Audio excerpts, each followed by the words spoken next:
everyone, this is Jamie Pate. Welcome to a new video. This is a sort of bonus video. I know, you've been hearing that a lot. It's gonna be a bonus video series. How about that? It's just a little ongoing thing that I've been thinking about. So be sure to watch for that. You're gonna get, two for the price of one. But I'm kidding, because I don't charge you for these, so that's funny. Anyway, what I mean by that is I want to unpack some ideas for favorite tools that find their way to my workspace. Tools that you all have actually even communicated an interest in as well. Things you guys find pretty favorite yourself. Okay, as always, for this make today, and I hope you'll play along, we are going to need a few supplies. Of course, we're going to need the nested pocket dies. Check. Then we're also going to need the new scrapbook.com DIY pockets that are heart-shaped. Aren't those freaking adorable? Yeah, you're going to see those at play here in a moment. Okay, I'm also going to be using one of my favorite solids paper, and that is this Roses Smooth cardstock. I have both shapes here, sizes here, because I'm kind of running low on some colors in my 6x8, and so I'm going to supplement with the slimline. It's going to work out great. It's going to be great. Okay, so before cutting the needed shapes for this make, and we're calling this a stacked pocket, and you're going to see what I mean in a moment, I want to alter these papers by way of some stenciling. So that brings me to another very cool tool that just hit my workspace. This is the new Sizzix Stencil and Stamp Tool. Yes, so cool. We're going to be putting this to work today. Now, you've seen me use a stamp tool on this channel before, but this one has a unique feature of also being a stencil tool. I'm super loving this whole idea, and you're going to see what I mean. Let's chat about this for a moment. Okay, so first of all, the Sizzix Stencil and Stamp Tool is an exclusive at scrapbook.com. Yeah, I know. It's only available on their site. So if you're going to get this anytime soon, you're going to want to grab it there. Plus, not only that, there are some bundled kits that are available on there as well. I will have those linked with the supplies. So what's so special about this stencil and stamp tool? So on this channel, you've seen me use a stamp tool for when I need to get precise stamping. And I love that idea so much. I don't always need precise stamping. Sometimes I do. Platforms are awesome for this. And now this is brand new and very available. Today, we also want to talk about the whole stencil technique, and not only that, but layering stencils. So let's do this next. Let's take a look at some of the layered stencils that will be available at some point at scrapbook.com. These are Sizzix Layered Stencils, and they are going to be in the shop soon. They're not there quite yet. And there's even more where these came from. I'm going to show you some of the samples that I've been playing with. I made this butterfly with some very subtle inks, and I think it's absolutely beautiful. I even had fun with this sort of mosaic background. I used a little bit of greens and some blues, and I can just see this die cut into all kinds of beautiful shapes, or even a background for a card. Super lovely. This might be my favorite. This is the flowers, and it has like this little watercolor kind of background. And this was all made using Sizzix Layered Stencils. It takes about 4 stencils to make all these. And you can tell, I just found myself making stencil layers over and over again because it was just super fun, super easy. So I'm going to have to also demo some mixed media ideas here in another video, because I'm coming up with some pretty fun ideas for that as well. Okay, but for today, oh, and I forgot this one. I'm going to be using this one on today's make. This is the tartan. And although it looks super holiday-ish here, yeah, we're going to have fun and make this super Jamie-ish. Okay, so then I'm also going to be using a scrapbook.com layering stencil to create a pattern background today. This was super easy because there's this converter piece that you can buy, or it's part of a bundle that you can use with the Sizzix Stencil and Stamping Tool. So there is universal stencil converters, because I'm going to show you how this all works out here in a minute. Here's what I'm going to do. I'm still getting ahead of myself. Okay, remember the tartan layers I just showed you? Yes, I've already made this, and we're going to use this as part of our make today. And with this, I used, let's see, worn lipstick and sponge sugar, tattered rose, as well as the saltwater taffy. So that made for a beautiful and subtle background, and with the Distress ink oxides, it just really almost lifts off the page. So much fun. So I'm going to show you real quick a little bit how that would work out. Now, the platform has this top, this is the stamping platform, but it comes out real easily here from its base. You just pull that out, set it aside for now. Set it aside for now because right now we're talking about stenciling. Now there's a sticky grid that comes with the package. You lay it on the base. I'm taking off the cover paper now, but I'm going to save this because I like keeping it covered. I just like to help my tools last a little bit longer. Now then, there is this stencil adapter, and it attaches to this sort of hinged piece up here. And you can see, based on the size of your stencil, based on your project, you can move this to wherever you need it to go. I'm going to show you super quick here how this works with the Sizzix layering stencils. And so each of these stencils in here has a number. So you would start with number 1, and you would lay your cardstock here on the background. Then you would just attach these holes up here to your stencil. And then you keep doing that for the number 2 stencil. And that way, everything is exactly lined up. Everything is staying in place because of the sticky grid.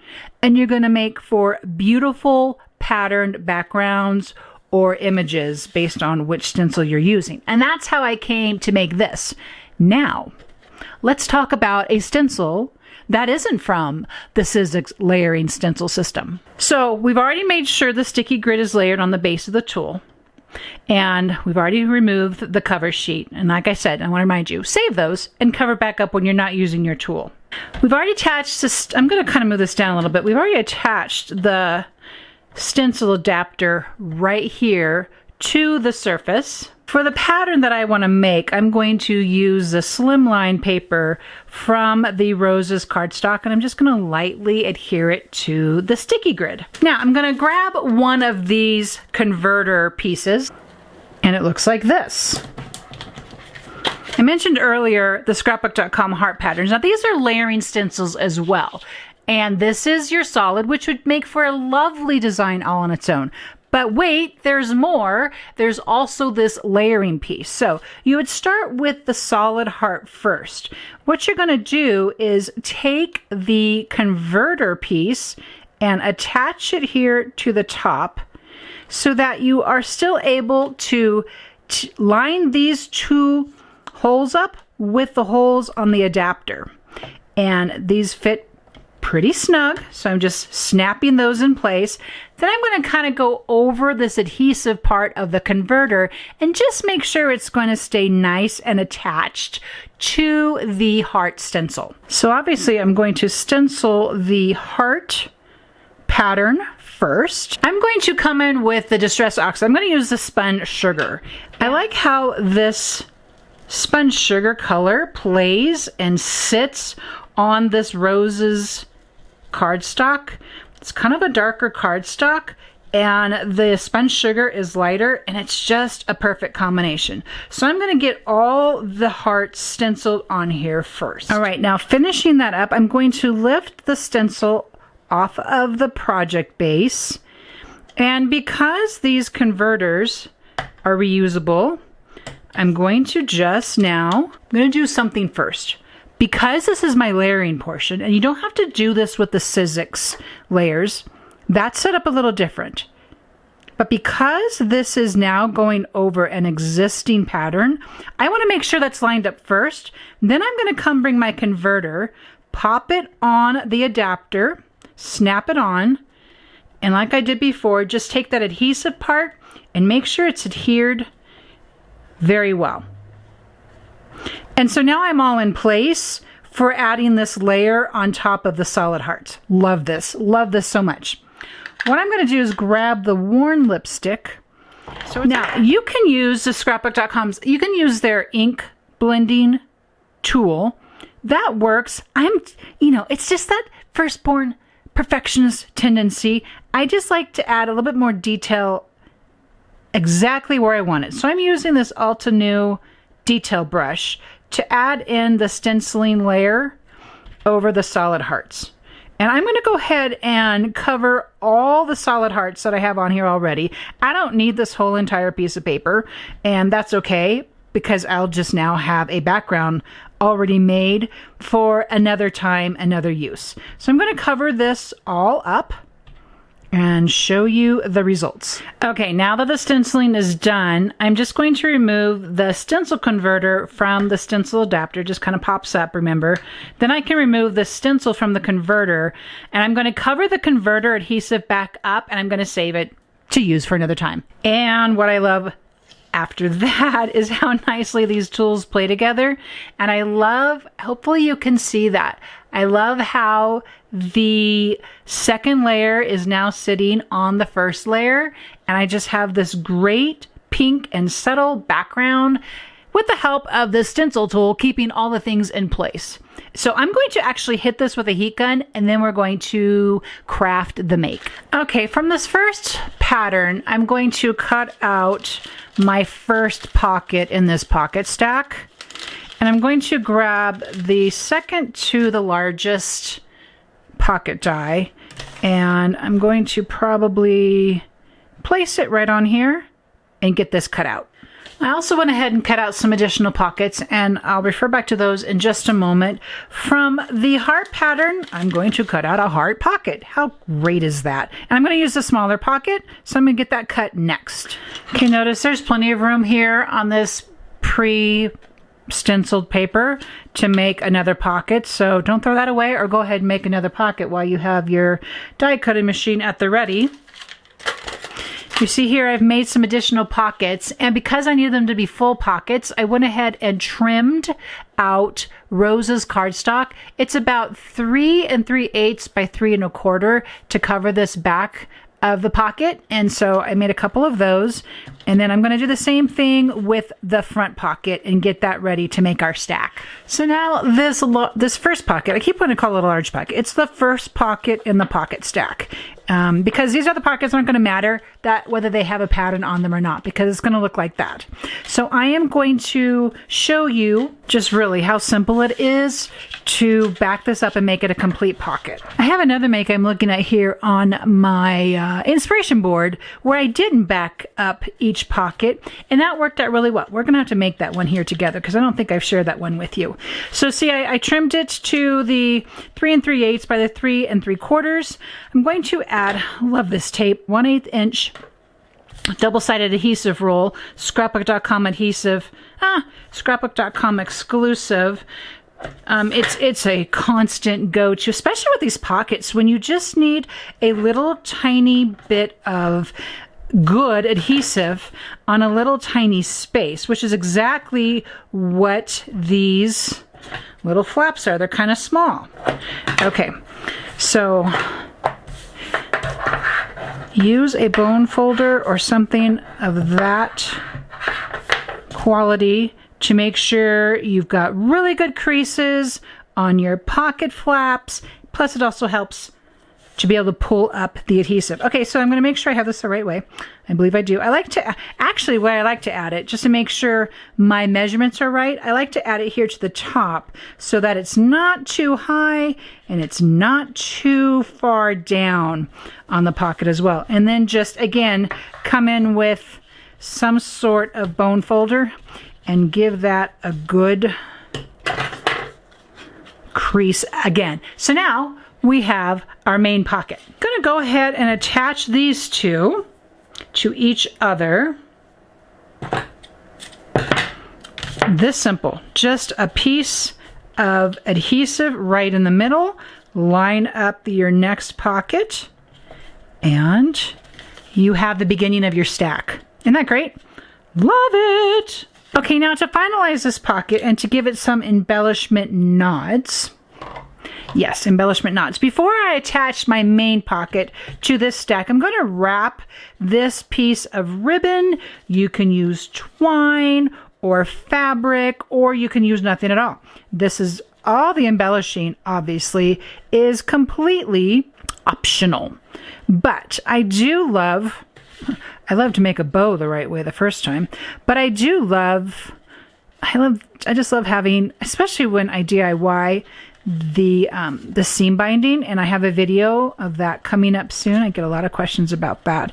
And I'm just going to tie a bow off here, kind of off kilter a little bit, and then do the same thing as you did before. Grab a piece of adhesive. It could be roller adhesive. I'm a fan of the adhesive rolls because they just do stick so well. Just going to stick that right in the middle again, pull off the backer, and line this up. And obviously, you can add as many pocket stacks as you want. Obviously, we can attach these in different ways, but that's for another time as well. Okay, then to layer on the heart pocket, I'm going to use the same adhesive again. Going to put it on these flaps in the back. And you know what? This time, I don't necessarily need this to be completely flat. So I'm not going to go in a couple times with the bone folder. I'm going to leave it so it has a little bit of dimension to it. All right, so this is going to go right there. And this is now ready just to pop right here on the front. It has all that lovely pattern going on. It has all those layers. Oh, talk about layers. These layers are just absolutely everywhere. All right, I have a Prima ephemera label. I've already added actually double pieces of foam adhesive to this. And I just want to kind of float this right here. Then I have this little scrap piece of paper. It's only about 1 inch wide. Again, it's from the Roses cardstock. And it could be single, it could be folded over. You could add some hidden journaling. You could add a stamped sentiment, and it's just going to pop right there on the front. Love how that works out. You can tuck project cards into these pockets and let them just kind of stick out a little bit and be happy like that. You can pop little tags into these pockets. You can have additional journaling cards or journaling spots, photos. You could fit a gift card in any of these pockets. And that's basically how we make a stacked pocket. Isn't that fun? You are going to want to add this to a card cover, to a large tag. You can add it to a scrapbook page. It could even go into a planner. And then you got all this room for whatever you need. Super fun, super simple. Loving it with all the patterns. So I hope you like this make. Hope you found value in these techniques, and hope you also will take some time for your own making. Make the stuff. Pause the video, make this along with me, and enjoy having a planner, scrapbook, card fodder at the ready. In the meantime, if you would subscribe to this channel if you don't already, I would love to have you here as part of this community. There's going to be future cool tool makes happening here along with our other regularly scheduled videos. All supplies are linked here with this video as well. Clicking through gives me a little kickback and enables the further making of these videos, but does not cost you anything extra at all. So thank you so much for watching, and I'll see you in the next video.